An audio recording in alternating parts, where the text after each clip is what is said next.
house flips on TV that make it look really easy, but they never really show you the real cost. They might just show one line item. Knowing the cost upfront is the difference between profit and a loss. And many first-time flippers underestimate the expenses by tens of thousands of dollars. In this video, I'm going to break down every major expense you should expect when flipping a house, from the purchase price to the little hidden costs that could eat away at your profits. So first, we're going to start off talking about the purchase cost. So the purchase price is the largest expense usually.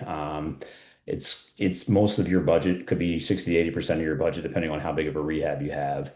And that's basically determined by the market, location, condition of the home.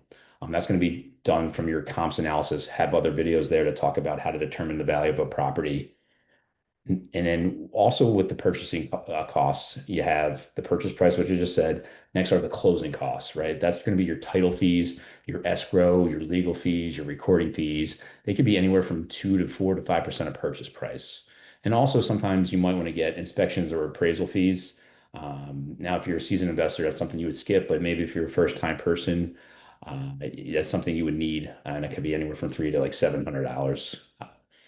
Next, that's the purchase price stuff. The next is the renovation cost. And there's four things that we probably want to think about here in renovation costs. The first is cosmetic repairs, right? Your paint, flooring, lighting, fixtures, kitchen, bathroom updates.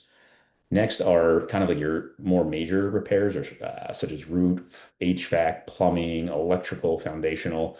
These can blow up your budget if not planned for.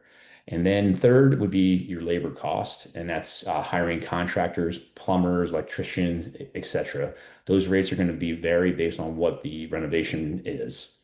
And lastly, kind of another hidden fee people don't think about too are local permits, right? Local government costs for these approved renovations after done. Now, they can range from a few $100 to several thousand, depending on the scope of work and what you have to do. The next section, we're going to talk about financing costs.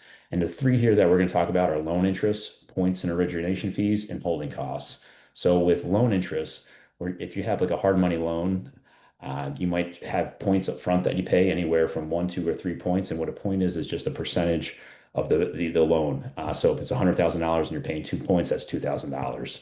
And then there's interest on top of that. Is that paid monthly? Is it paid at the end? That's going to vary. Some lenders want it monthly. Some are happy to have it at the end of the project.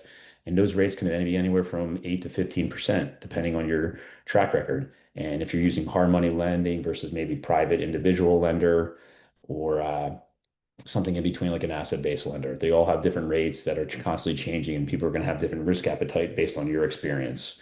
I got plenty of other videos to talk more about financing out there. Check out our channel. Now, points and origination fees, I talked about that. Most lenders charge anything from 0 to 3, I've seen. Everyone has different reasons why, but again, the less seasoned you are, and the more you go to hard money lender, you're going to be closer to that 2, 3%. An individual lender that might not care as much might be 0 to 1 points. And then holding costs, while you own the property, what are some additional holding costs outside of these financing costs that we talked about? You're right, you're going to have potential taxes, insurance, utilities, are the three big ones there to be mindful of. The next kind of group of costs now is selling cost. So that's like, think about your real estate agent commission, your seller's closing costs, and then your staging and any marketing cost. Typically, the real estate agent commission is, 4 to 6% of the sale price. Seller closing costs, you're going to have transfer tax, title fees, possible buyer credits, like a seller assist is common in this market that we pay to help people out with the purchase of the home. And that could be up to 5% of their purchase price. And then sometimes their staging and marketing might come out of pocket. Sometimes the real estate agent will cover it. So if you want to stage it professionally or have a photography and advertise it locally to sell faster, in addition to what the agent's doing, that will eat into your selling costs. And the last kind of thing I want to break down is just kind of like an example budget breakdown, right? So if you're buying a house for 150K, you got renovations of 40, you're all in at 190. That's what they show basically on the TV shows as your profit.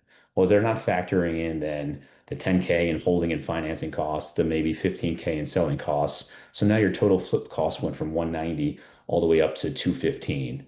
So if you sell for 250, that profit before taxes would be around 35K. But a lot of times on those TV shows, they show it much greater because they're not accounting for those holding and financing costs and selling costs that we just talked about.